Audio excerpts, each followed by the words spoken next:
Alhamdulillahirabbil alamin. Wassalatu wassalamu ala asyrafil anbiya'i wal mursalin wa ala alihi wa sahbihi ajma'in. Puji syukur kehadirat Allah Subhanahu wa taala yang mana hari ini kita telah diberi kesehatan dan kesempatan sehingga kita sudah dapat berkumpul di ruangan yang sederhana ini, yaitu di ruangan Dewan Guru SMP Negeri 3 Senudung. Salawat beriring salam, marilah sama-sama kita sanjung sajikan kepampuan Nabi besar Muhammad Sallallahu Alaihi Wasallam, yang mana oleh beliau telah membawa kita dari alam yang gelap gulita ke alam yang terang benderang, kemudian dari alam yang tidak berilmu pengetahuan kepada alam yang berilmu pengetahuan yang sudah kita rasakan pada saat ini. Di sini saya selaku calon guru penggerak angkatan 11 ingin mempresentasikan tentang budaya positif pada modul 1.4. Sebelumnya penghormatan saya kepada Bapak Kepala Sekolah yang telah berhadir di tengah-tengah kita. Kemudian kepada rekan-rekan guru, teman-teman saya, senior saya yang telah berhadir untuk mendengarkan paparan saya dalam beberapa menit ke depan dalam menyebarkan pemahaman dan penerapan pengalaman budaya positif pada modul 1.4 calon guru penggerak. Teman-teman yang saya hormati, di sini saya mengucapkan beribu terima kasih atas waktu yang telah diberikan kepada saya untuk mempresentasikan atau menyebarkan pemahaman saya. Dengan waktu dan kesempatan di sini, semoga saya dapat memberikan pemahaman kepada rekan-rekan saya dengan lebih baik dalam beberapa menit ke depannya, atau bisa dikatakan dalam 1 jam ke depan, ya. Nah, teman-teman dan kepala sekolah yang ada di ruangan ini, sekarang mari kita lihat, ini adalah konsep-konsep inti tentang budaya positif yang telah saya pelajari pada modul 1.4. Sebelumnya pada beberapa waktu yang lalu saya sudah mempresentasikan tentang visi guru penggerak di sini, ya. Itu sudah tidak lama, mungkin dalam 3 minggu yang lalu, tentang visi guru penggerak, tentang visi apa yang akan kita cita-citakan kepada murid kita, ya. Nah, di sini adalah tentang konsep inti budaya positif. Jadi pada modul ini kami calon guru penggerak angkatan 11 sudah mempelajari 1 modul. Jadi dalam 1 modul ini ada 4 poin, 1.1, 1.2, 1.3 dan 1.4. Jadi ada beberapa konsep inti di sini. Yang pertama dulu pada konsep 1.1 itu ada tentang filosofi Ki Hajar Dewantara. Di situ dijelaskan tentang kita harus menuntun siswa. Jadi bukan lagi menuntut siswa. Siswa sekarang harus kita tuntun supaya bisa mencapai sebuah kesuksesan dalam kehidupannya. Kemudian pada modul 1.2 dan ada modul 1.3 tentang visi guru penggerak yang sudah saya presentasikan kemarin, yaitu tentang cita-cita kita dengan visi kepada siswa kita. Dan ini adalah pada modul 1.4, yaitu tentang konsep inti budaya positif di sekolah kita, yaitu di sekolah SMP Negeri 1 Senudung, ya. Ya, SMP Negeri 3 Senudung, ya. Ini ada yang pertama, perubahan paradigma positif, ya.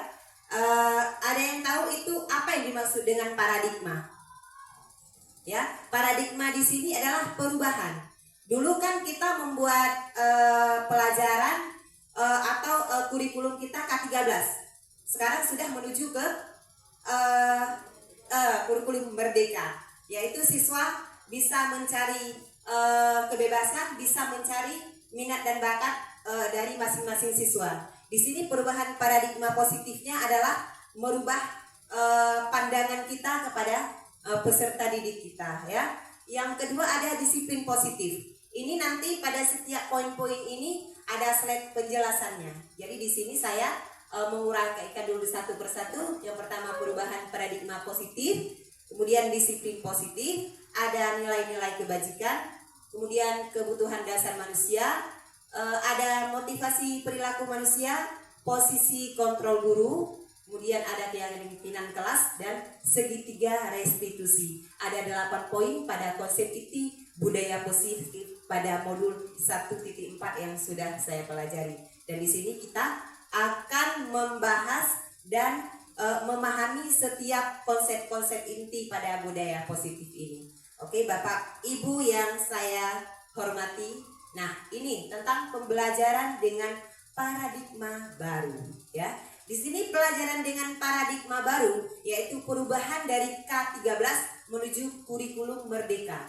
Pembelajaran dengan paradigma baru merupakan sebuah pembelajaran yang dirancang berdasarkan prinsip pembelajaran berdiferensiasi, ya, yang dirancang dengan pembelajaran berdiferensiasi sehingga peserta didik belajar sesuai kebutuhannya berdasarkan tahap perkembangan sesuai teori psikologis modern untuk mewujudkan profil pelajar Pancasila. Nah, ini yang dimaksud dengan pembelajaran dengan paradigma baru. Di sini berarti pembelajaran yang dirancang berdasarkan prinsip pembelajaran berdiferensiasi. Maksud berdiferensiasi ini berbeda-beda. Misalnya pada kelas kita itu ada anak, ini bukan misalnya ya, tapi terjadi kenyataannya. Ada pada kelas ini tingkat kemampuan anak ini berbeda-beda. Ada yang tingkat tinggi, ada yang tingkat sedang, ada yang tingkat rendah, ya. Pada anak yang tingkat tinggi ini mungkin kita sangat gampang dalam memahami pengetahuan siswa, ya, karena pada anak tingkat tinggi ini mereka bisa belajar dengan lebih baik. Misalnya kita menargetkan tugas pada mereka ini harus selesai dalam waktu 20 menit. Insya Allah siswa tersebut bisa. Itu pada tingkat tinggi EQ anak yang tinggi. Kemudian pada tingkat EQ anak yang sedang, misalnya kita menerapkan waktu 20 menit. Mereka pas di 20 menitnya selesai karena EQ-nya tingkat sedang. Kalau anak yang tinggi, kalau kita terapkan 20 menit, mungkin mereka bisa menyelesaikan tugas dalam waktu 15 menit. Kenapa? Karena EQ-nya yang tinggi. Jadi pemahamannya sangat bisa cepat ditangkap anak. Dan satu lagi seperti pada anak yang EQ-nya rendah, itu yang mungkin terjadi kendala bagi kita guru, ya. Seperti di sekolah kita yang saya ambil itu aksi nyata pada modul 1.1 pada modul 1.1 pada modul 1 ini, yaitu di 1.3 saya ambil aksi nyatanya tentang membaca atau literasi pada siswa. Kenapa saya ambil aksi nyata itu? Karena pada sekolah kita itu di setiap kelasnya ada anak yang kurang lancar membaca. Saya yakin ibu-ibu semua juga pasti tahu, ya kan? Karena sering masuk itu kita literasi terlebih dahulu sebelum jam pelajaran, kita literasi sekarang 10 menit. Jadi ada anak yang kurang lancar membaca ini, itu sangat dibutuhkan pemberian khusus atau perhatian khusus kepada siswa tersebut. Supaya bagaimana caranya dia bisa menyelesaikan tugas tepat waktu. Jadi setelah saya lihat anak tersebut pada saat tidak bisa membaca, tidak bisa menyelesaikan tugasnya dengan tepat waktu. Karena kenapa? Tidak bisa memahami apa yang kita perintahkan. Misalnya soalnya tentang apa yang dimaksud dengan misalnya apa yang dimaksud dengan seni rupa. Itu kalau pelajaran saya, ya, pelajaran SBDP. Jadi karena anak tersebut tidak bisa membaca, lain pertanyaan, lain jawaban yang ditulis, karena mereka hanya menjiplak ada tulisan yang ada di buku, tidak memahami tidak connect dengan pikirannya. Karena kenapa? Karena akibat dari pengetahuannya yang sangat rendah atau sangat minim. Dari itu saya berupaya untuk menerapkan budaya baca pada siswa kita. Atau begini saja, saya sudah mempraktekannya, bagaimana caranya agar anak tersebut bisa menyelesaikan tugas dengan tepat waktu. Nah, mungkin ini ibu juga melakukannya di kelas, seperti dengan membuat kelompok belajar. Ya, pasti ibu-ibu ada kan? Ya, membuat kelompok belajar. Pada saat membuat kelompok belajar ini kita gabung antara anak yang IQ tinggi, IQ rendah, dan IQ sedang. Jadi pada saat mereka sudah ada dalam satu kelompok, mereka bisa berbagi pengetahuan. Jadi anak ini yang IQ sedang bisa dibantu oleh kawan yang pintar tadi, ya, bisa diajarkan. Kadang-kadang memang dia dalam kelompoknya bahkan tidak berbicara sama sekali. Kenapa? Karena tidak mengerti apa yang ada di pelajaran tersebut. Jadi dengan kita mengayomi mereka, caranya kita berkeliling. Kita harus aktif. Kita sebagai guru harus aktif berkeliling dengan setiap kelompok yang ada. Jadi satu-satu kita ayomi. Ini sudah siap atau belum? Ini sudah siap atau belum? Kita tanya apa kendalanya. Nah, di situ. Jadi insya Allah pada kelompok belajar tersebut anak-anak semua aktif. Jadi yang tidak bisa tadi insya Allah menjadi bisa. Kenapa? Karena ada kawan yang pengetahuannya tinggi di dalam kelompok tersebut. Jadi pada saat kita bagikan kelompok, kita acak. Jadi ada anak yang pintar, ada anak yang sedang, ada anak yang kurang. Di situ bukan bodoh ya, tapi kurang memahami pengetahuannya. Nah, Bapak Ibu yang saya sayangi, di sini kita berarti berubah pandangan dari kurikulum ke-13 menjadi kurikulum merdeka. Di sini ada 6 dimensi yang harus kita pelajari. Saya rasa di sini Bapak Ibu sudah tahu apa dimensi dari profil pelajar Pancasila. Yang pertama dulu, beriman, bertakwa kepada Tuhan Yang Maha Esa, kemudian dan berakhlak mulia. Ya, di sini yang selalu kita terapkan pada sehari-harinya. Bagaimana cara kita menerapkan beriman, bertakwa, dan berakhlak mulia kepada anak-anak. Bahkan setiap hari kita mengayomi mereka untuk bagaimana caranya menerapkan akhlak mulia tersebut. Misalnya seperti menghormati guru, memberi salam kepada guru, kemudian menolong sesama dan sebagainya. Kemudian beriman, bertakwa ini kalau pada sekolah kita ada pembacaan Asmaul Husna sebelum jam pelajaran dimulai, yaitu di halaman sekolah.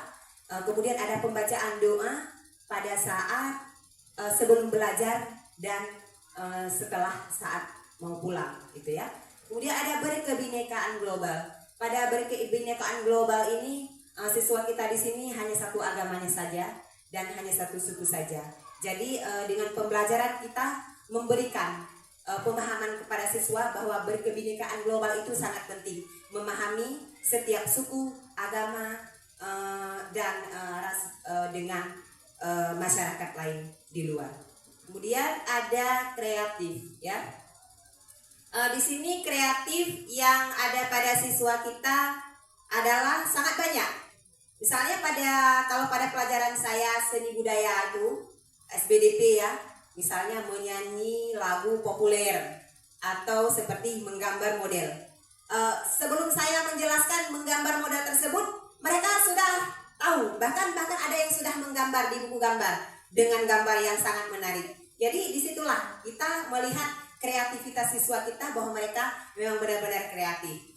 Dan seperti yang kemarin kita pada acara 17-an ya, itu anak-anak kreatif semua.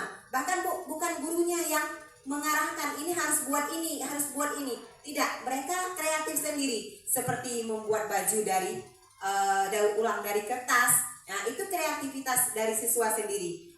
Guru hanya memantau dan mengayomi mereka. Dan kreativitas itu sudah ditunjukkan oleh siswa SMP Negeri 3 Senudun di sini. Kemudian ada bernalar kritis. Pada bernalar kritis ini sering kita jumpai pada acara presentasi kelompok, ya. Misalnya pada saat menanggapi kelompok lain, atau bertanya pada kelompok lain dan memberi jawaban. Jadi di sini bernalar kritis, siswa bisa menyampaikan pengetahuan mereka tentang materi apa yang sedang dibahas dalam sebuah kelompok tersebut. Kemudian yang terakhir adalah mandiri. Nah, mandiri ini yang terdapat pada siswa adalah memiliki sifat mandiri, seperti pada saat bisa menyelesaikan tugas tepat waktu, itu tugas pribadi. Nah, itu dia mandiri. Jadi kadang-kadang tidak selalu harus berkelompok. Ada tugas yang kita kasih secara mandiri, anak-anak bisa menyelesaikan tugas secara mandiri. Nah, inilah yang dimaksud dengan 6 dimensi dari profil pelajar Pancasila. Selanjutnya, miskonsepsi tentang teori kontrol. Ya, yang dimaksud dengan miskonsepsi di sini adalah kesalahpahaman dalam menghubungkan suatu konsepsi dengan konsep-konsep lain. Ya, ini hanya sebuah ilusi. Ya, ilusi dari seorang guru. Mungkin ilusi bahwa semua penguatan positif efektif. Yang pertama dulu, ilusi guru mengontrol murid. Ini ilusinya bahwa kritik dan membuat rasa bersalah mampu menguatkan karakter. Ini yang ada pada diri kita selama ini. Kemudian ilusi bahwa semua penguatan positif efektif dan bermanfaat. Ilusi bahwa orang dewasa berhak memaksa. Jadi hari ini kamu harus bisa menyelesaikan tugas jam segini. Itu sebenarnya adalah hal yang memaksa. Jadi tidak ada kesadaran diri dari siswa untuk menyelesaikan tugas dengan selesai. Itu tidak ada kesadaran. Karena kenapa? Karena pada ilusi ini bahwa orang dewasa ini ya berhak memaksa. Jadi tidak ada lagi kesadaran dari siswa. Kemudian ada ilusi bahwa kritik dan membuat rasa bersalah mampu menguatkan karakter. Ini juga terjadi kesalahpahaman. Dalam membuat rasa bersalah, ini kita harus berpikir terlebih dahulu. Kadang-kadang pada saat anak kita marahi, kita bilang, saya merasa kecewa dari kamu hari ini. Ada kawannya yang mendengar. Jadi anak merasa minder. Jadi bahkan kita pada saat dijumpai, saya takut sama ibu itu. Karena kita ngatain. Nah, jadi ini sebuah ilusi. Oke. Lanjut, merubah paradigma stimulus respon ke pendekatan teori kontrol. Nah, ini stimulus respon dan ada teori kontrol. Di stimulus respon itu adalah memberi rangsangan kepada siswa pada saat pembelajaran dan siswa mampu memberi reaksi atau memunculkan sebuah tanggapan. Kalau teori kontrol itu setiap perilaku yang ada pada siswa. Nah, ini pembahasannya. Di stimulus responnya ada realitas atau kebutuhan kita sama. Kalau pada teori kontrolnya realitas kebutuhan kita berbeda. Kemudian yang selanjutnya, semua orang melihat hal yang sama. Pada teori kontrol itu setiap orang memiliki gambaran yang berbeda. Ya, kemudian di stimulus respon kita mencoba mengubah orang agar berpandangan sama dengan kita. Di teori kontrolnya kita berusaha memahami pandangan orang lain tentang dunia. Kemudian di stimulus respon, perilaku buruk dilihat sebagai suatu kesalahan. Kalau di teori kontrol, semua perilaku memiliki tujuan. Misalnya seperti pada saat anak siswa kita di kelas itu mengganggu kawannya, itu kita pasti menekankan bahwa perilaku buruk dia itu nakal atau dia itu jahat. Kita berarti merespon bahwa dia itu berperilaku tidak baik. Sedangkan di teori kontrol itu semua perilaku memiliki tujuan. Misalnya ada tujuan, mungkin dia dengan cara mengganggu teman dia bisa bahagia, dengan cara mengganggu teman dia bisa merasakan kesenangannya. Itu kita tidak tahu karena sifat anak itu berbeda-beda. Ada yang duduk saja sendiri, ada yang suka mengganggu. Itu berbeda-beda, tergantung dari stimulus responnya. Kemudian orang lain bisa mengontrol saya. Di teori kontrolnya hanya Anda yang bisa mengontrol diri Anda. Kemudian saya bisa mengontrol orang lain, kemudian Anda tidak bisa mengontrol orang lain. Pemaksaan ada pada saat rujukan gagal, itu pada stimulus respon. Dia kolaborasi dan konsekuensi menciptakan pilihan-pilihan baru. Kemudian di stimulus respon, model berpikir itu menang kalah. Di teori kontrol, model berpikir menang-menang. Itu seimbang. Tidak ada yang menang, tidak ada yang kalah. Kalau di stimulus respon, ini ada yang menangnya, ada yang kalahnya. Misalnya guru menang, jadi muridnya kalah. Karena kita selalu menyoroti siswa. Misalnya pada saat tidak telat datang, jadi kita memberikan sebuah konsekuensi atau hukuman kepada siswa, yang artinya berarti kita berhasil membuat siswa tersebut jerah, yang pada efeknya ini akan berlaku efek takut atau bahkan efek yang akan muncul pada kita membuat siswa itu merasa sakit terhadap kita. Nah, ini tentang stimulus respon dan teori kontrol yang ada pada modul budaya positif. Nah, ini disiplin positif. Ya, ini pasti tidak ada lagi kata-kata apa itu disiplin. Nah, ini sudah menjadi hal yang biasa, yang sudah kita tahu, yang sudah kita terapkan di rumah, kita sudah terapkan di sekolah, di mana-mana disiplin ini kita terapkan. Bawa motor aja di jalan itu ada kedisiplinan, ada tata tertibnya, ya. Apalagi di rumah atau di sekolah. Ini kalau kita di sekolah itu harus disiplin gurunya dulu. Kalau gurunya tidak disiplin, jangan arahkan anak-anak. Karena anak-anak tidak dapat bercermin. Di mana dia harus bercermin? Jadi harus ada cerminan dulu. Jadi anak-anak akan berjalan sesuai dengan cermin tersebut, ya. Disiplin positif. Nah, disiplin berasal dari kata disiplina yang artinya belajar. Disiplin mengacu pada disiplin diri yang memiliki tanggung jawab terhadap apa yang dilakukannya berdasarkan nilai-nilai yang diyakini. Nah, disiplin ini adalah sebuah tanggung jawab.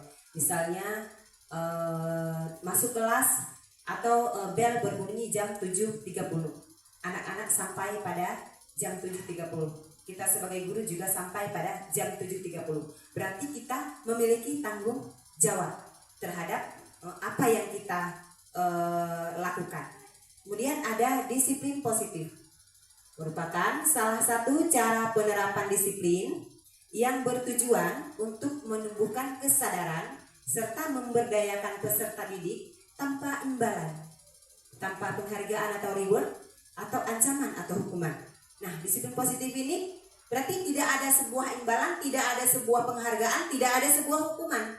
Jadi disiplin itu harus berasal dari kesadaran diri.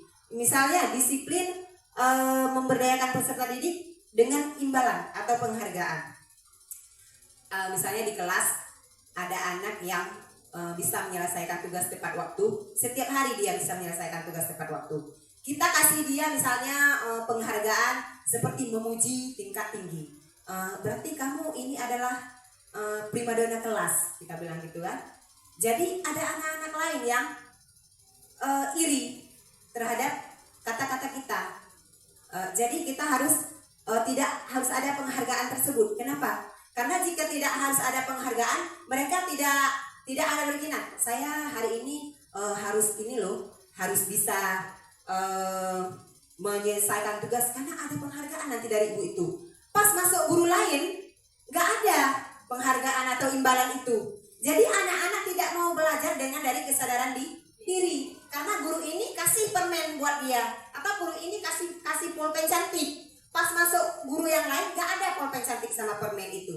Jadi kesadaran diri, alah nggak usah lah sama bapak itu nggak dikasih apa-apa.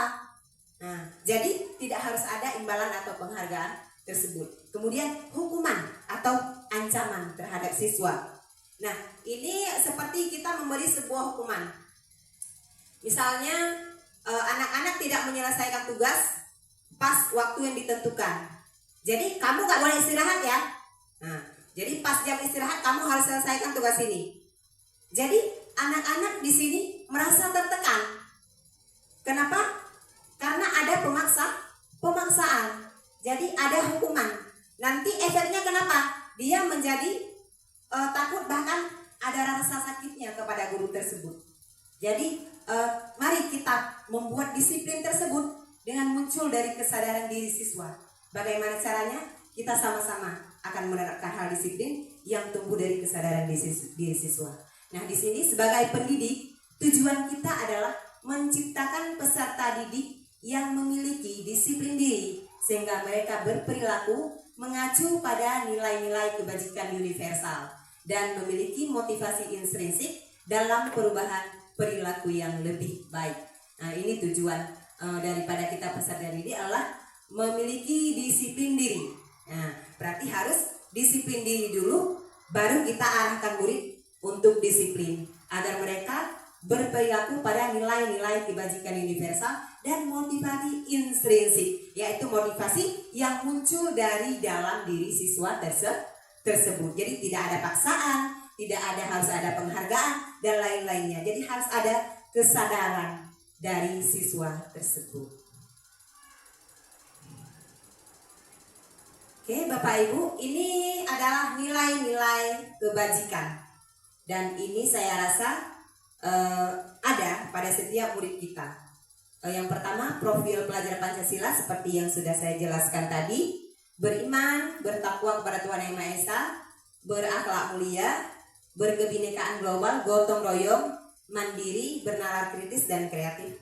Ini sudah saya tidak usah menjelaskan lagi ya, karena sudah tadi penjelasannya. Dan mungkin ini sudah sama-sama kita tahu. Sudah tahu kita tentang kurikulum merdeka, yaitu profil pelajar Pancasila. Yang menurut Ibo Primary Years Program atau disingkat dengan PEP, ini ada toleransi. Ya, toleransi di sini seperti siswa saling menolong temannya. Kemudian ada rasa hormat, menghargai, antusias dalam bekerja sama atau dalam menyelesaikan tugas, empati terhadap kawan yang misalnya sedang perlu bantuan atau sedang mempunyai masalah. Kemudian kerjasama, kreativitas, percaya diri, dan komitmen yang harus ada pada siswa kita masing-masing.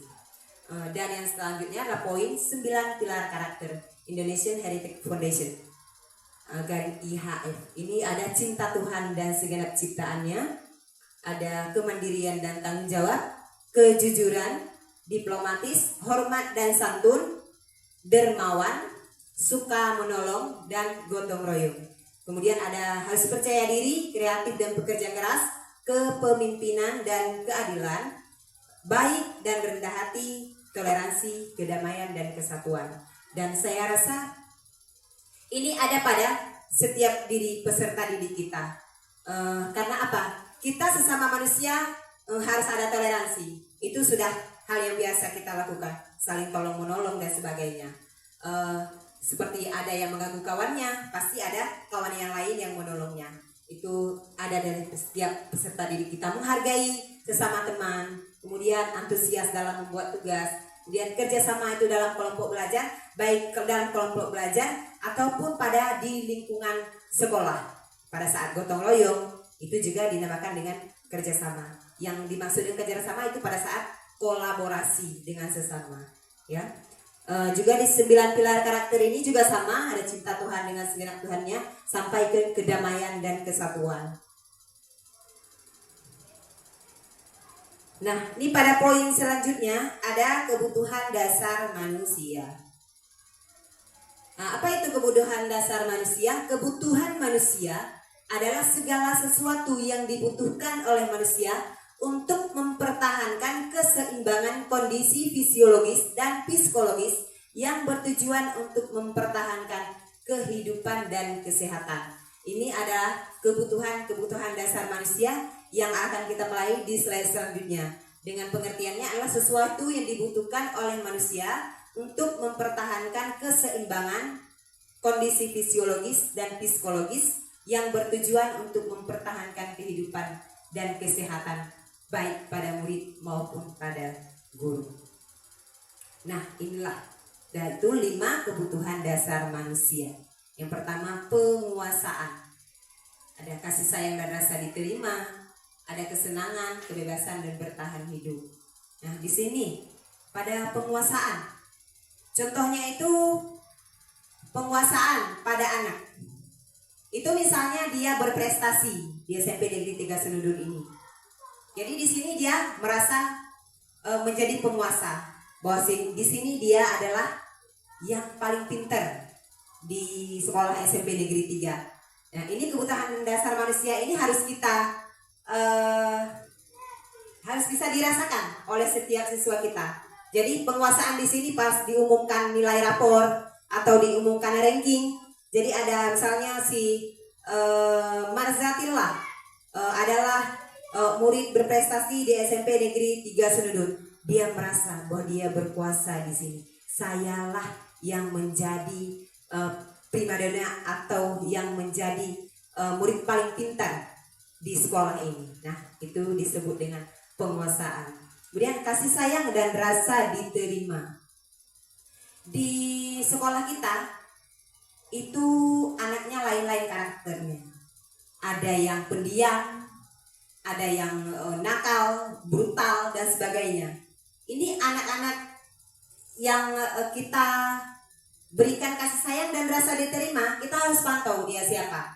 Misalnya ada anak yang sedang melamun berdiri sendiri di pojok kelas atau duduk di pojok kelas dengan tidak berbicara apa-apa. Di situ kita memberikan rasa kasih sayang, kita bertanya apa yang sedang kamu alami, apa yang sedang kamu rasakan, bagaimana siswa tersebut dia bisa diterima oleh orang lain. Karena kenapa? Ada anak yang bahkan bermainnya sendiri. Dia tidak mau bergaul dengan orang lain, bermainnya hanya sendiri. Kita buat pendekatan. Dan seperti yang sudah saya jelaskan tadi, atau kita bisa buat kelompok belajar pada siswa tersebut. Jadi bisa pada kelompok belajarnya nanti, itu siswanya bisa bergabung dengan murid lain. Jadi pada saat kerja kelompok ini, saya yakin walaupun dia tidak berbicara, pasti nanti ada pertanyaan dari kawannya. Walaupun tidak banyak bicara, pasti nanti dia nyaut, ya, pasti nyaut dia. Jadi pasti tanya, kamu udah siap tugasnya? Belum. Nah, dia pasti nyaut. Tapi kalau dia hanya sendiri di pojok, dia pasti tidak akan ada apa yang harus dipikirkannya. Jadi kita buat pendekatan, memberikan atau membujuk atau mengasih motivasi kepada siswa tersebut dengan memberikan kasih sayang dan membuat dia merasa diterima di kelompok dan di tengah-tengah temannya. Kemudian ada kesenangan. Nah, ini kesenangan yang pada kebutuhan dasar manusia. Misalnya itu pada saat belajar, itu siswa juga butuh kesenangan. Jadi pada saat ada buat kerja kelompok atau membuat tugas atau membuat apa saja, di situ kita selingi aja sama ice breaking. Nah, supaya siswa bisa senang. Jadi di saat di sela-sela lagi capek-capeknya, lagi lelah-lelahnya, nah seling aja sama ice breaking. Kita kasih semangat, kita kasih motivasi, kita kasih gerakan-gerakan yang bisa melenturkan siswa untuk bisa bersemangat lagi dalam melanjutkan pembuatan tugasnya. Kemudian ada bertahan hidup. Ini pada bertahan hidup ini misalnya kan pada saat pagi, anak-anak kita kadang-kadang ada yang tidak makan. Nah, jadi pas masuk kita tanya dulu, anak-anak udah makan apa belum? Kalau misalnya ada yang belum makan, dah beli nasi atau apalah, makan dulu. Karena jika perut kosong, ini nggak connect, pikirannya pasti nggak connect. Jadi isi perut dulu agar bisa bertahan hidup, agar bisa memulai hidup dengan sempurna, yaitu dengan makan makanan sehat, makan teratur pada saat pagi hari sebelum melakukan proses pembelajaran. Yang terakhir adalah kebebasan. Nah, ini yang kebutuhan dasar manusia yang paling sangat misalnya pada guru sangat agak jengkel, bukan jengkel, tapi agak harus diperhatikan dengan lebih kuat. Karena pada kebebasan ini seperti, nah contoh kebebasan, merebut pulpen teman, sedangkan temannya lagi nulis, tiba-tiba pas dia jalan merebut pulpen teman. Ini kenapa? Karena dia butuh kebebasan. Kenapa kebebasannya seperti itu? Dia punya tujuan. Mungkin tujuannya dengan merebut pulpen dari kawan, dia merasa senang. Dia merasa bahwa dia adalah seorang yang ditakuti sama temannya. Jadi ada alasannya, itu kenapa. Kemudian alasan kenapa kamu merebut pulpen kawanmu? Mungkin dia nggak punya pulpen. Nah, kita kasih, kenapa rebut pulpen? Nggak punya pulpen. Kita sebagai guru di situ kasih aja. Oh, betul nggak punya pulpen? Ibu periksa, nggak ada, dah. Kasih aja duit 2.000 buat beli pulpen. Jadi nggak ganggu kawannya lagi. Nah, ini kebebasan. Jadi kebebasan ini siswa kita juga ingin melakukan kebebasan dengan cara merampas sesuatu dari teman. Ini kalau di TK atau SD merampas itu kotak nasi. Nah, ada kan? Karena kenapa? Nasi yang dibuat atau bekal yang dibuat sama mamanya itu terus. Jadi dia pas lihat kotak temannya yang enak misalnya kan, rampas kotak temannya. Itu adalah kebebasan yang ada pada setiap peserta didik. Jadi lain siswa lain karakternya. Jadi berbeda-beda. Tidak ada yang baik semua, tidak ada yang buruk semua. Jadi berbeda-beda karakter. Disitulah yang bagaimana caranya kita bisa menyesuaikan atau memberikan pemahaman terhadap siswa kita. Bagaimana caranya kita mengatasi tentang perbedaan dari setiap siswa kita. Oke, yang selanjutnya motivasi perilaku manusia. Pada motivasi perilaku manusia ini bertujuan untuk menghindari ketidaknyamanan atau hukuman seperti yang kita bilang tadi. Kemudian ada untuk mendapatkan imbalan atau penghargaan dari orang lain. Dan yang terakhir, upaya untuk menjadi orang yang mereka inginkan dan menghargai diri sendiri dengan nilai-nilai yang mereka percaya. Yang pertama dulu untuk menghindari ketidaknyamanan, yang kedua untuk mendapatkan penghargaan, yang ketiga untuk menjadi orang yang diinginkan. Nah, ini pada konsep disiplin ada dua. Yang pertama ada konsep disiplin dengan identitas gagal. Dan yang kedua nanti ada konsep disiplin dengan identitas sukses. Di konsep disiplin dengan identitas gagal, ini yang pernah kita terapkan. Pasti ya, saya juga pernah menerapkan ini. Jika ada anak yang tidak mematuhi peraturan, dulu saya kasih hukuman, kasih sebuah konsekuensi. Jadi bagaimana jika kita mengasih hukuman dan bagaimana imbasnya ketika kita mengasih penghargaan. Pada saat kita memberikan hukuman, itu yang pertama dulu menyakitkan bagi peserta didik kita. Dan ini akan diingat sampai dia lulus nanti. Pas dia lulus pasti dia ingat, ibu ini pernah kasih hukuman sama saya loh, hormati yang bendera selama 10 menit di bawah langit ya, di bawah matahari. Jadi dia ingat terus itu. Jadi itu merupakan sebuah hal yang menyakitkan bagi siswa kita. Kemudian ada dia tidak nyaman. Jadi pada saat kita berjumpa dengan dia merasa tidak nyaman. Kenapa? Karena mungkin ada rasa sakit yang ditinggalkan. Kemudian ada murid takut terhadap kita. Kadang-kadang pas ada kena jam kita, nanti dia absen, nggak sekolah. Karena kenapa? Dengan tadi hukuman yang kita berikan. Kemudian memaksa. Di sini kita paksa. Jadi kenapa kamu nggak nyelesain tugas? Cepat kerjakan tugasnya. Jadi tidak ada sebuah kesadaran dari siswa tersebut untuk menyelesaikan sebuah tanggung jawabnya. Kemudian ada murid menyembunyikan kesalahan. Kenapa murid menyembunyikan kesalahan? Pasti pada saat kita menghukum siswa, kita tidak mengidentifikasi dulu. Kenapa kamu begini? Ini kita tidak mengidentifikasi secara bertahap-tahap. Pasti kita langsung aja ke hukumannya, ke konsekuensinya. Dan murid menjadi rendah diri. Jadi menjadi tidak percaya diri lagi. Sebab apa? Sudah kita menyakitkan, kemudian membuat dia tidak nyaman, kemudian membuat dia takut dan membuat paksaan kepada dia dengan memaksa dalam sebuah tanggung jawabnya. Kemudian ada penghargaan. Di penghargaan ini menjadi tidak efektif. Karena kenapa?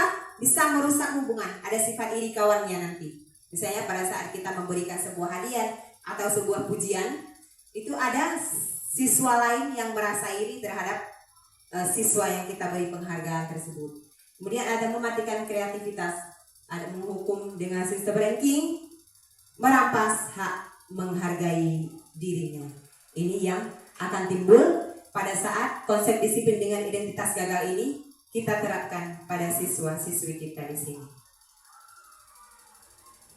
Nah, ini konsep disiplin dengan identitas sukses.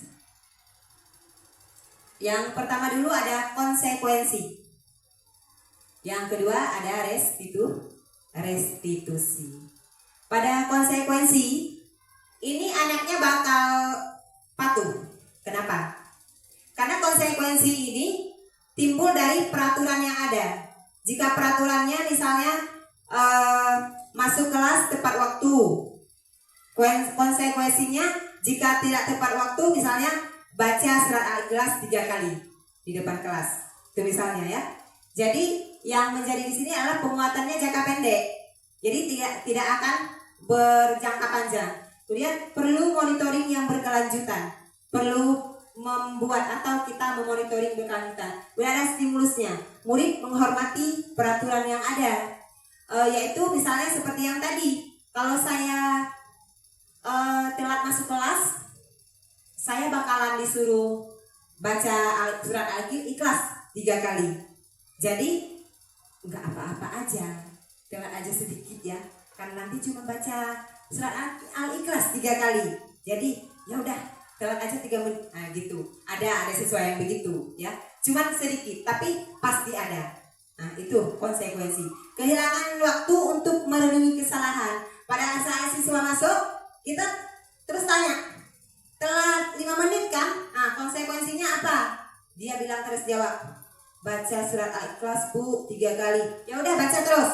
Kita nggak ada tanya lagi, kenapa telat, kenapa ini, kenapa itu. Karena setiap peraturan yang dibuat, kita sudah nulis konsekuensinya di peraturan kelas. Jadi tidak lagi anak kita tanya dari mana, di mana, ngapain di luar, ada berbuat apa, tidak. Karena setiap tadi kita telat ya 5 menit. Apa konsekuensinya? Baca surat Al-Ikhlas Bu. Ya udah baca terus. Nah, udah setelah baca duduk, udah siap berarti. Nah itu konsekuensi. Kemudian ada restitusi. Restitusi ini adalah penerapan sebuah tindakan. Nah ini restitusi ini ada penjelasannya nanti di slide selanjutnya. Ada tahapannya.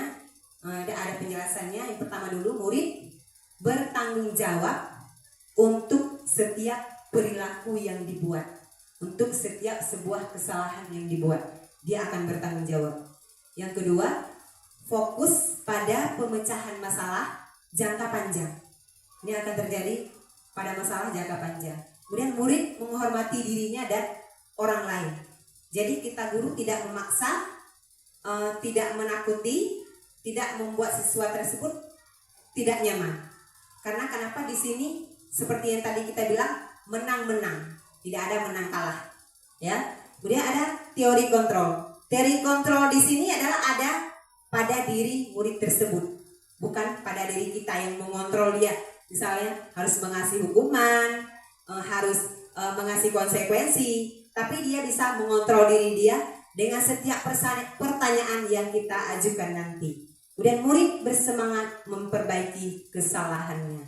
Ini dengan ajuan-ajuan pertanyaan yang karena kita panggil langsung pada saat murid tersebut berbuat kesalahan, kita tidak melakukan hukuman atau konsekuensi, kita membuat sebuah percakapan. Kita guru menjadi manajer kepada siswa dengan membuat percakapan dengan bertanya, apa hari ini yang kamu lakukan, atau misalnya apa solusi yang ingin kamu ambil dari setiap kesalahan kamu. Jadi ada penjelasannya nanti, juga ada penerapannya nanti. Nah ini konsep disiplin tentang pendekatan restitusi. Ini adalah penjelasan tentang restitusi. Apa itu restitusi? Nah di sini pasti kita tahu. Sebelumnya ya Bapak Ibu, saya sendiri tidak mengetahui apa ini restitusi. Sebelum saya mengikuti pendidikan guru penggerak, saya selalu berpedoman kepada hukuman dan konsekuensi. Jadi di setiap siswa saya tidak menjalankan tugasnya dengan baik, tidak menjalankan tugasnya dengan disiplin, datang tepat waktu. Dulu saya ya waktu piket, saya suruh anak-anak ketik sampah. Itu kan sebuah hukuman atau konsekuensi pada siswa yang kita pikir bahwa dengan mengutip sampah anak-anak akan jerah. Padahal keesokan harinya masih ada anak yang selalu datang tepat waktu. Ya, datang tidak tepat waktu. Jadi setiap anak besok masih ada yang datang terlambat. Kenapa? Karena hukuman ini hanya memberikan hal yang jangka pendek. Jadi ya sudah, kalau saya datang terlambat, nanti kutip sampah aja. Nah gitu aja muridnya, ya kan? Jadi di restitusi ini bukan. di restitusi ini bukan seperti ini. Ada nanti kita tidak membuat hukuman atau konsekuensi kepada murid. Nah, di sini berarti pengertian dari restitusi merupakan proses menciptakan kondisi bagi murid untuk memperbaiki kesalahan mereka sehingga mereka bisa kembali pada kelompok mereka dengan karakter yang lebih kuat. Di sini kita tidak membuat anak merasa minder, tidak membuat anak merasa bersalah, tidak akan membuat anak merasa takut kepada kita. Karena dalam restitusi ini mereka akan lebih kuat mempunyai karakter dengan karakter mereka sendiri karena tidak ada hukuman dan sebuah konsekuensi pada restitusi. Ciri-ciri restitusi yang pertama bukan untuk menebus kesalahan, tapi untuk belajar dari kesalahan. Kalau hukuman itu kan tebusan dari sebuah kesalahan. Hari ini kamu telat datang. Bagaimana caranya kamu menebus kesalahan kamu? Saya kutip sampah, bu, saya buang sampah, atau saya hormat bendera. Itu adalah menebus sebuah kesalahan. Tapi di restitusi ini tidak ada tebusan kesalahan, tapi untuk belajar dari sebuah kesalahan yang dilakukan oleh murid. Kemudian memperbaiki hubungan antara guru dengan murid. Dengan memberi hukuman, hubungan kita dengan murid akan jarak. Kenapa? Kita pasti akan tidak disukai oleh murid kita. Kemudian tawaran, bukan paksaan. Menawarkan kepada siswa apa yang harus dilakukan jika dia melanggar peraturan tersebut. Kemudian restitusi menuntun untuk melihat ke dalam diri peserta didik. Kita tuntun dia untuk dia lihat ke dalam diri, bagaimana diri dia tersebut, apa yang dia rasakan pada saat dia berbuat kesalahan tersebut. Kemudian mencari kebutuhan dasar yang mendasari dari tindakan siswa kita. Kemudian fokus pada karakter, bukan pada tindakan. Jadi kita fokus pada karakter siswa. Misalnya karakter siswa yang tidak disiplin. Jadi kita tidak fokus pada tindakan dia. Tindakan dia hari ini adalah tidak disiplin dalam datang ke sekolah. Kita tidak fokus ke tindakan apa yang dia lakukan. Misalnya hari ini dia mencontek pada kawannya, merampas buku kawannya yang sudah selesai dan siap dia contek. Jadi kita tidak fokus ke tindakan dia pada saat restitusi. Kita fokusnya ke karakter dia. Berarti karakter dia di sini apa? Tidak baik. Jadi kita fokus ke karakter, membimbing dan menuntun dia untuk ke arah yang lebih baik. Yang selanjutnya adalah fokus pada sebuah solusi. Solusi apa yang akan kita temukan untuk mengajak siswa ke arah yang lebih baik lagi. Jadi tidak ada lagi hukuman, konsekuensi, penghargaan pada restitusi ini. Dan ini merupakan sebuah hal yang luar biasa bagi saya. Pada saat mengikuti pendidikan guru bergerak ini, saya mengetahui tentang restitusi dan saya mencoba membagikan pengalaman dan penerapannya kepada Bapak Ibu di SMP Negeri 3 Senudun, yaitu kepada teman-teman saya. Nah, ini perbedaan hukuman, perbedaan konsekuensi dan restitusi. Ini contoh kasus ya, contoh kasus yang sering mungkin terjadi di sekolah kita. Siswa sering tidak mengerjakan tugas tepat waktu, bahkan tidak mengerjakan tugas sama sekali. Nah, di hukuman, guru menghukum siswa tersebut dengan berdiri di depan kelas selama 15 menit. Kemudian guru marah dan murid merasa takut. Pas murid kita itu tidak menyelesaikan tugas, kita panggil dia ke depan. Kamu gak siap tugasnya, ngapain tadi di belakang? Nah, nih, berdiri di depan. Anak-anak berdiri di depan dengan disaksikan oleh kawan-kawannya, bahkan ada kawannya yang menertawakan. Di situ dia bakalan ada sifat minder. Di sifat minder ini yang akan berefek kepada psikologi anak. Jadi untuk selanjutnya dia bahkan akan down. Kenapa? Karena merasa malu. Jadi psikologi anak akan berdampak pada hukuman yang kita terapkan.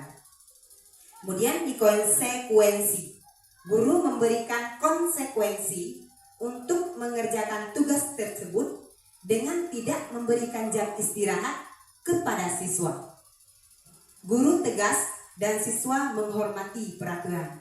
Karena di konsekuensi ini kita berdasarkan peraturan kelas yang ada. Jadi murid tetap mengikuti sebuah konsekuensi, tetapi itu sebuah pemaksaan. Kenapa? Ketika kita tidak memberikan jam istirahat kepada siswa, pada saat itu kan dia mau makan misalnya, mau bermain bersama teman walaupun hanya dengan 15 menit. Tapi pada saat itu kita memaksa siswa untuk mengerjakan tugas sampai selesai tanpa ada istirahat. Ini juga akan berefek pada psikologi siswa. Kenapa? Pada saat saya jelaskan tadi kan ada bertahan hidup. Di situ siswa butuh makan. Kemudian ada kesenangan. Di situ siswa membutuhkan kesenangan bersama teman-teman. Nah, jadi disinilah yang akan berefek jika hukuman dan konsekuensi ini kita terapkan di siswa kita. Kemudian yang terakhir ada restitusi yang sudah saya jelaskan tadi. Guru menanyakan keyakinan kelas dan membantu siswa menyelesaikan masalahnya. Yang kedua, guru terbuka dan siswa menghormati dirinya dan orang lain. Jadi tidak ada paksaan di restitusi ini, saling menghargai antara murid dengan guru. Karena kenapa? Tidak ada bentakan di sini, tidak ada sebuah hukuman dan tidak ada sebuah paksaan. Jadi di sini semua real berjalan dengan baik. Tidak ada sebuah hal yang ditakuti oleh siswa kita. Nah, ini 5 posisi kontrol restitusi dan contoh penerapannya. Posisi kontrolnya ada 5. Yang pertama sebagai penghukum, kemudian ada pemantau, ada sebagai teman, ada pembuat rasa bersalah, dan yang terakhir ada sistem manajer. Di sini tetap masih kasus yang sama, yaitu siswa sering tidak mengerjakan tugas. Yang pertama dulu, patuhi aturan kelas lalu berdiri di depan. Itu instruksi sebagai penghukum. Ya. Kemudian yang kedua sebagai pemantau. Kita guru sebagai pemantau di sini menginstruksikan kepada siswa, kamu sudah melanggar. Apa peraturan dan konsekuensinya? Walaupun peserta didik kita sudah tahu konsekuensinya apa, tapi dia agak sedikit berat. Kenapa? Ini akan berefek ke teman-teman yang lain. Dia akan disaksikan oleh teman-teman yang lain. Kemudian ada posisi teman. Ayolah yang disiplin, bisa tepat waktu dalam mengerjakan tugas. Buat ibu guru bangga. Kali ini tidak apa-apa kamu salah. Ya, ini 1-2 kali kita bisa jadi teman sama dia. Besok kita buat lagi seperti itu. Besok kita buat lagi seperti itu. 1, 2, 3 kali dia mau. Habis itu nanti udah ada banyak ngobrolnya. Jadi tugasnya gak siap-siap juga. Karena kita menjadikan kita sebagai teman. Ini ada pembuat rasa bersalah. Di sini berapa kali ibu guru harus memberitahu kamu? Ibu sangat kecewa sama kamu. Nah, di sini kita membuat siswa merasa bersalah. Karena kita bilang sama dia, kamu sudah mengecewakan saya. Berarti hari ini dia merasa bersalah. Sudah membuat gurunya merasa kecewa. Sampai di rumah kadang dia berpikir. Jadi ini juga berkaitan dengan psikologi anak. Kemudian yang manajer. Apakah kamu tahu kesalahanmu? Kira-kira bagaimana kamu akan memperbaiki masalah ini? Jadi kita bertanya untuk merespon atau membuat reaksi yang tumbuh dalam pikirannya melalui real pada dirinya. Kenyataan, apakah kamu tahu kesalahanmu? Dia pasti jawab, tahu Bu. Emang dia tahu kesalahan dia apa? Misalnya seperti tidak mengerjakan tugas, ya pasti dia tahu. Apakah kamu tahu kesalahan kamu? Ya tahu. Kira-kira bagaimana kamu akan memperbaiki masalah ini? Dia pasti akan menjawab cara memperbaiki masalah sehingga dia bisa mengerjakan tugasnya dengan baik dan tepat waktu. Pasti siswa akan berpikir. Nah, Ini ada pertanyaan, ya. Mungkin Bapak Ibu bisa menjawabnya. Itu mengapa keyakinan kelas? Mengapa tidak peraturan kelas saja? Jadi dulu kan kita buatnya peraturan kelas. Kita buatnya pakai bingkai, ngeti, pakai bingkai, tempel di kelas. Itu peraturan kelas. Kalau sekarang itu peraturannya diubah menjadi sebuah keyakinan kelas. Tidak lagi peraturan. Karena kalau peraturan itu ini saya sendiri ya. Kalau di SD dulu itu kan guru bawa itu bingkai, tempel. Kadang ada yang nggak baca. Jadi di saat anak nggak baca, dia nggak tahu peraturan apa di situ yang udah ditulis sama guru, karena yang nulis itu gurunya. Tidak ada diskusi bersama siswanya. Tapi kalau di keyakinan kelas, ini ada kita buat diskusi dengan siswa. Jadi keyakinan kelas di sini adalah keyakinan yang ada pada diri siswa masing-masing. Kita buat kasih kertas ke anak, nih buat keyakinan kelas. Apa saja keyakinan kelas yang akan kamu terapkan di kelas kamu. Jadi ada timbul dari diri siswa, bukan dari diri guru. Tempel peraturan, anak-anak malah ada yang nggak baca, ada yang baca tapi tidak menghiraukan entah apa-apa peraturan di situ. Banyak sekali. Bahkan ada 10 poin, ada 12 poin dan sebagainya. Tapi pada keyakinan kelas itu tidak usah banyak, buat aja 5. Yang penting siswa yakin bisa menerapkan keyakinan kelas tersebut. Nah, ini adalah tentang cara pembentukan keyakinan kelas. Mungkin Bapak Ibu sudah agak sedikit penat, boleh berdiri sejenak. Boleh berdiri sejenak, bisa meregangkan yang kaku-kaku ya, karena sudah hampir sudah beberapa menit kita duduk dan mendengarkan saya. Mungkin agak sedikit jenuh. Dengan berdiri sejenak mungkin akan membuat kita meregangkan otot-otot kita yang kaku ya. Bisa berdiri sejenak dulu, santai, relax dengan tidak terlalu kaku dalam mendengarkan saya.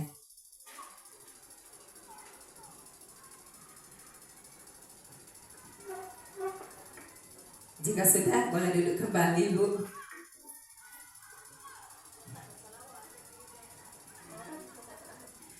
Oke, bisa kita lanjut, Bu, Bapak? Oke, kita lanjut. Ini ada pembentukan keyakinan kelas. Yang pertama harus bersifat abstrak. Yang kedua berupa pernyataan universal. Yang ketiga dibuat dalam pernyataan positif. Pernyataan positif dari pernyataan yang sebenarnya yang baik-baik. Dan sedikit saja seperti saya bilang tadi, agar mudah diingat, jangan buat seperti peraturan kelas itu ada 10 peraturan kelasnya. Jadi yang ini anak-anak 2 atau bahkan 3. Jadi yang 7 lagi terabaikan. Jadi buat sedikit saja agar mudah diingat, tetapi muridnya meyakini bahwa keyakinan kelas tersebut bisa diterapkan. Kemudian sesuai dengan kondisi kelas dan sekolah agar mudah diterapkan. Jadi harus sesuai dengan kondisi kelas dan sekolah kita. Kemudian semua warga sekolah atau kelas dilibatkan saat membuat keyakinan kelas, ya. Jadi kita rubah yang dulunya misalnya peraturan jadi keyakinan. Jadi misalnya selama ini kita ada buat kesepakatan kelas. Kalau saya itu saya buat kesepakatan kelas dengan murid saya. Saya masuk, saya 1 minggu sekali saya ubah kesepakatan itu. Jadi dari peraturan kelas ke kesepakatan kelas, baru ke keyakinan ke kelas.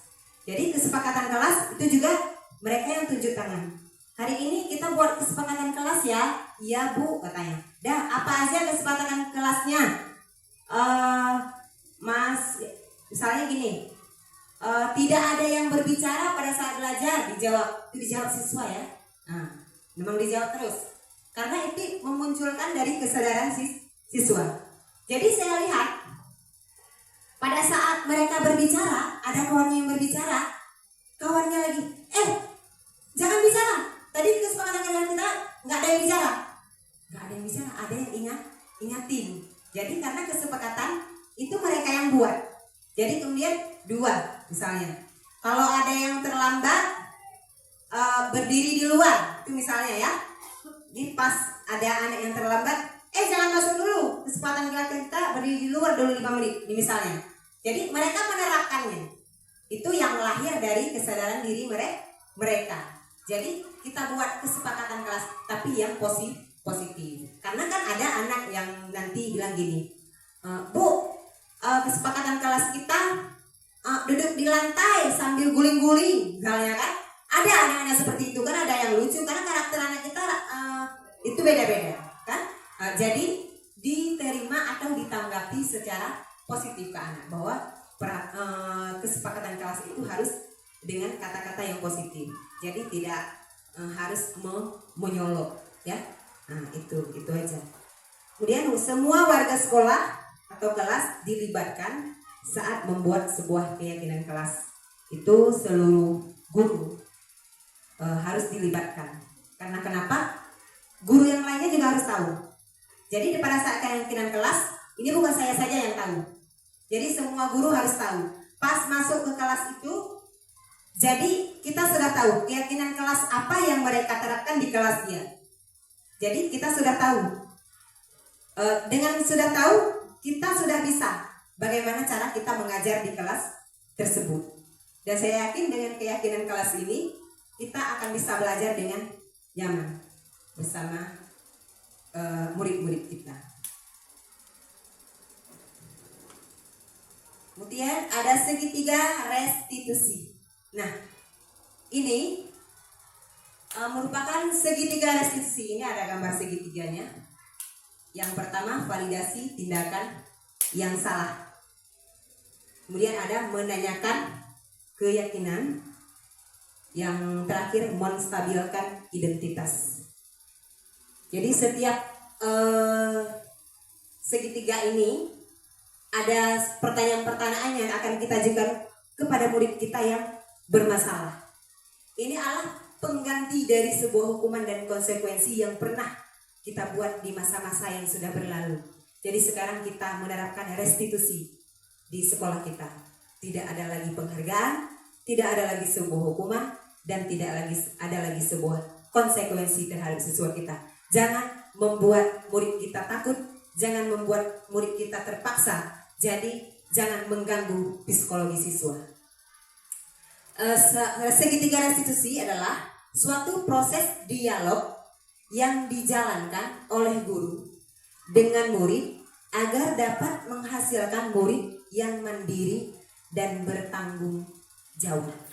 Jadi setiap perilaku atau setiap kesalahan yang dia buat, dia harus bertanggung jawab dengan bisa menjawab setiap pertanyaan yang kita ajukan tanpa memaksa dia, tanpa memberikan konsekuensi dan hukuman terhadap dia, berdasarkan jawaban dari kesadaran diri setiap siswa. Yang pertama, divalidasi tindakan yang salah. Kita itu akan bertanya sama dia atau memberikan motivasi kepada dia. Kamu tentu punya alasan mengapa melakukan itu. Misalnya, kamu tentu punya alasan mengapa kamu rebut buku teman kamu. Jadi nanti dia pasti akan menjawab, alasannya apa? Pasti ada alasan. Kemudian, adakah cara yang lebih efektif untuk mendapatkan apa yang kamu butuhkan? Nah, adakah cara lain? Jadi dengan tidak merampas teman kamu, ada nggak cara lain supaya saksikan? Ini adalah praktek segitiga restitusi pada sekolah kita SMP Negeri 3 Senudun, yang saya ambil salah satu siswanya yang berbuat kesalahan. Kita saksikan bersama-sama.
Ini adalah sebuah contoh penerapan segitiga restitusi yang saya lakukan dengan salah satu siswa di sekolah kita.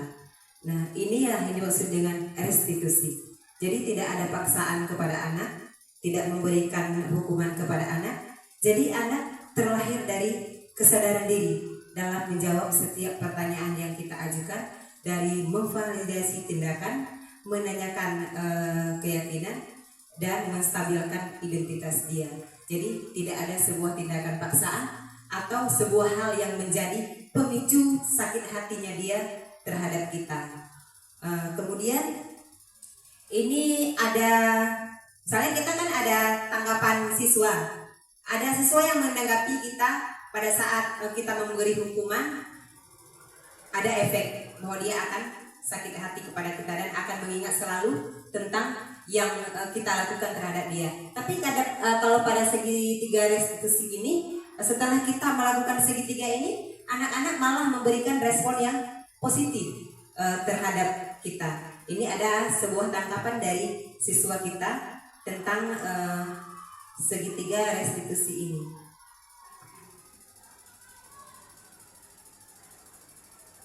Siswa.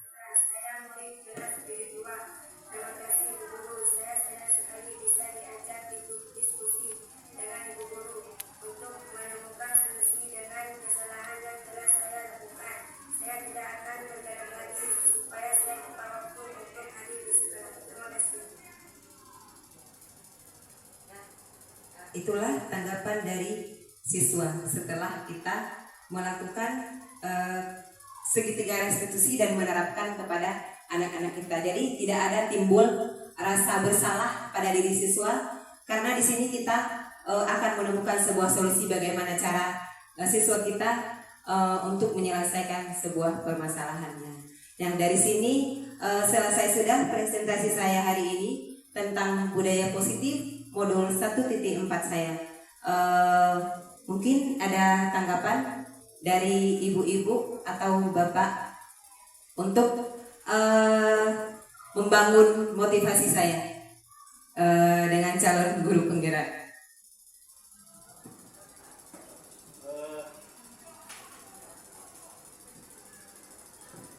Terima kasih.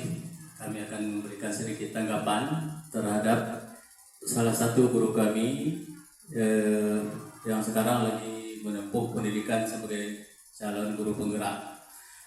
Kami di sini merasa sangat bersyukur dan bergembira dengan adanya salah satu dari guru kami yang telah belajar tentang model-model sistem pembelajaran dan metode belajar yang kami sendiri sudah pernah mendengar saat pelatihan, tapi tidak apa yang kami sampaikan belum ada yang menerapkan di sekolah. Tapi dengan ada guru penggerak atau salah satu dari kita sebagai guru penggerak atau calon guru penggerak, semoga saja bisa lulus sebagai guru penggerak nanti, bisa membangkitkan teman-teman semua. Karena guru penggerak itu adalah untuk menggerakkan, bukan hanya untuk diri sendiri. Nah, tapi satu orang bisa menggerakkan yang lain. Lebih bagus lagi apabila antara kita semua yang masih bisa berkesempatan untuk mengikuti guru penggerak, semua bisa jadi guru penggerak. Berarti sama-sama kita bergerak untuk kemajuan sekolah kita di masa akan datang. Kami apa yang Ibu sampaikan tadi memang cukup bagus. Semoga bisa menggerakkan, membangkitkan semangat kita semua, dan apa yang kita sampaikan tadi bisa kita terapkan pada anak didik kita di lokal. Semoga apa yang kita harapkan hari ini dan kedepannya lebih bagus dan lebih bermanfaat lagi. Terima kasih, itu saja tanggapan dari kami. Assalamualaikum warahmatullahi wabarakatuh. Ya, terima kasih Bapak atas semangat dan motivasi kepada saya. Di sini saya juga berharap ada lagi nanti calon guru penggerak di belakang saya yang akan menggerakkan sekolah kita. Ya, jadi di sini selesai sudah presentasi saya tentang budaya positif di SMP Negeri 3 Senudun, dan ini merupakan sebuah hal yang luar biasa. Saya bisa memberikan menyebarkan pemahaman dan pengalaman saya tentang budaya positif ini. Jadi di sini adalah harapan saya kita bisa bekerja sama, berkolaborasi dengan baik untuk memajukan sekolah kita SMP Negeri 3 Senudun. Dan sekian dan terima kasih. Lebih dan kurang saya mohon maaf. Saya akhiri. Billahi taufiq wal hidayah. Wassalamualaikum warahmatullahi wabarakatuh. Salam calon guru penggerak.